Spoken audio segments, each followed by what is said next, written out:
अस्सलामु अलैकुम वरहमतुल्लाहि वबरकातुहू। इस कोरोना वायरस ने हमें अल्लाह की तरफ से कुछ पैगामात भी दिए हैं और कुछ सबक भी सिखाए हैं। अल्लाह ताला ने लोगों को एक मर्तबा गफलत की नींद से जगाया है, लोगों को झंझोड़ा है कि अब भी वक़्त है, बाज आ जाओ और अपने रब को पहचानो। इंसान के जिस्म पर किसकी मर्ज़ी चलती है, यह अल्लाह ताला ने एक छोटे से कोरोना वायरस के ज़रिए लोगों को बता दिया। स्पेन, बरतानिया, Canada, Australia, New Zealand, Denmark, Norway, France और अमेरिका वगैरह में से किसी भी एक मुल्क का पासपोर्ट अगर आपके पास हो तो 180 से ज़ायद ममालिक का सफ़र करने के लिए आपको किसी तगोदो की ज़रूरत नहीं पड़ती। ये दर्जा बंदी दरअसल पासपोर्ट की नहीं बल्कि ये अमीर और गरीब का फ़र्क है जो इस निज़ाम को चलाता है कि ये आम हैं, ये ख़ास हैं, ये अमीर हैं, ये गरीब हैं, ये काले हैं, ये गोरे हैं। अल्लाह ताला ने एक छोटे से वायरस के ज़रिए इन सब चीज़ों को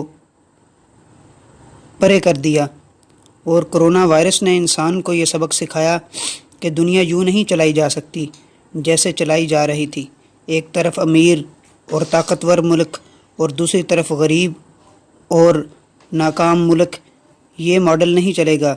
ऐसा नहीं हो सकता कि जिस तरफ जिसका दिल चाहे जो है वो यलगार बोल दे और जिस पर मर्ज़ी हमला कर दे और जिस पर मर्ज़ी बमबारी कर दी जाए और जिसको मर्ज़ी क़ैद कर दिया जाए और जिसको मर्ज़ी जो है वो ठोकरों दर दर ठोकरों पे आमादा कर दिया जाए, जिस पर मर्ज़ी बमबारी करें और जिसको मर्ज़ी बेवा कर दें।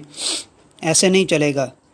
अल्लाह ताला का हुक्म चलेगा। जब अल्लाह ताला का हुक्म चलता है तो इंसान देखता रह जाता है। अमेरिका एक दुनिया का सबसे ताकतवर मुल्क समझा जाता था, लेकिन अमेरिका दुनिया का सबसे ताकतवर मुल्क नहीं है। यह कोरोना वायरस ने हमें बता दिया। आलमी जंगें जो हैं वो मिज़ाइल या गोली चलाने से नहीं, अब खामोशी से भी जीती जा सकती हैं। जैसे चीन ने एक आलमी जंग ही जीत ली। यूरोपियन इतने तालीम याफ्ता जितने नज़र आते हैं उतने हैं नहीं। गरीब और अमीर आदमी में फ़र्क जो है वो अब पता चलेगा कि जब गरीब आदमी कोरोना वायरस से महफूज और अमीर आदमी इसमें ज़्यादा मुब्तला नज़र आया। कोई पुजारी, कोई पादरी, कोई मिज़ार, कोई पीर वगैरह मरीज़ को शिफा नहीं दे सकता। अल्लाह जिसको चाहे शिफा दे और जिसको चाहे इसमें मुब्तला कर दे। अब हमें एहसास हुआ कि जानवर चिड़िया घर में कैसा महसूस करते हैं।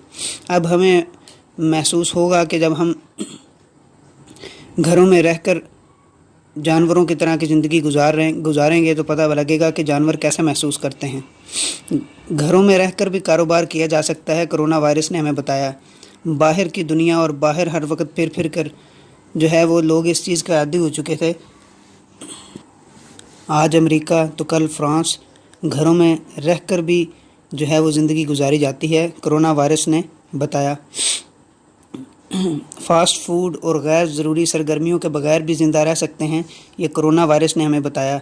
इस दुनिया में अब भी अच्छे लोग मौजूद हैं। हर तरफ लूट मार का बाज़ार जहाँ पर गर्म था, आज वहाँ पर लोगों के साथ जो है वो भलाई भी की जा रही है, गरीबों की इमदाद भी की जा रही है, गरीबों को राशन भी दिया जा रहा है। कुछ ऐसे लोग भी हैं जो तस्वीरों के अलावा भी लोगों की मदद करते हैं।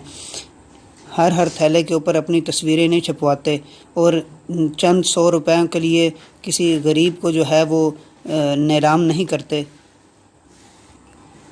अब भी दुनिया में अच्छे लोग मौजूद हैं और कोरोना वायरस ने हमें बताया कि हमें हस्पताल बनाने की ज़रूरत भी है और अगर हम खेल के मैदान आबाद करेंगे तो ज़्यादा हस्पतालों की ज़रूरत नहीं पड़ेगी। और ये भी बताया कि हम गाड़ियों के अलावा भी ज़िंदगी गुजार सकते हैं और मसरूफ़ लोगों को ये पैगाम दिया कि अगर आप चाहें तो आपके पास बहुत ज़्यादा वक्त है अगर उसको सही इस्तेमाल करें। और अमीरों को ये बताया कि जब अल्लाह चाहे तो इन पैसों से कुछ नहीं होता, ये पैसा ज़रूरत से ज़्यादा भी बेकार चीज़ है। आज पैसे लेकर भी कुछ नहीं कर सकते। अल्लाह ताला ने ये बता दिया कि दुनिया जितनी भी तरक्की कर ले, वो ज़मीन से आसमान तक पहुंच जाए, वो चाँद तक पहुंच जाए, اور سیاروں تک پہنچے یا ستاروں تک پہنچے، جتنی بھی ترقی کر لے اور زمین کے جتنی گہرائیوں میں چلا جائے اور سمندر کی جتنی گہرائیوں کے اندر غوطہ زنی کر لے، لیکن وہ کبھی بھی قدرت کا مقابلہ نہیں کر سکتی۔ وہ ایک وائرس کے ذریعے انسان کو جو ہے وہ منہ کے بل گرا دیتی ہے۔ اس لیے اس وقت میں ہم اللہ کی طرف رجوع کریں، اللہ تعالیٰ سے معافی مانگیں، اور جس طرح پوری دنیا کے اندر ظلم کیے اور پوری دنیا کے اندر جو قتل و غارت کا ایک میدان گرم تھا، جو اس میں ہم اس ظلم میں ہم خاموش رہ کر برابر کے شریک ہیں، ہمیں اس سے توبہ کرنی چاہیے اور ظلم و ستم سے باز رہنا چاہیے۔ اب بھی وقت ہے، سنبھل جائیں، سنبھل جائیں، سنبھل جائیں۔ اگر اللہ تعالیٰ چاہیں تو کسی جانور میں سے چھوٹا سا وائرس نکال کر انسان میں ڈال دیں جو عام آنکھ کو نظر بھی نہیں آتا، اور اس کے ذریعے ساری دنیا کو عاجز کر دیں، اللہ تعالیٰ اس چیز پر قادر ہیں۔ اور یہ اللہ تعالیٰ کی طرف سے انسانوں کو جھنجھوڑا گیا ہے کہ اب بھی وقت ہے، جو ہے اللہ کی طرف رجوع کر لو، انسانوں پر ظلم کرنا چھوڑ دو۔ اللہ کی لاٹھی بے آواز ہے۔ انہی باتوں پر آج کی ویڈیو کا اختتام کرتے ہیں۔ اگر آپ کو میری ویڈیو پسند آئی تو اس کو لائک کیجئے، شیئر کیجئے، اور میرے اس چینل چودھری معاذ شاہد کو سبسکرائب بھی کیجئے اور بیل آئیکن کو بھی دبا دیجئے۔ بہت شکریہ، ملتے ہیں اگلی ویڈیو میں۔ اللہ حافظ۔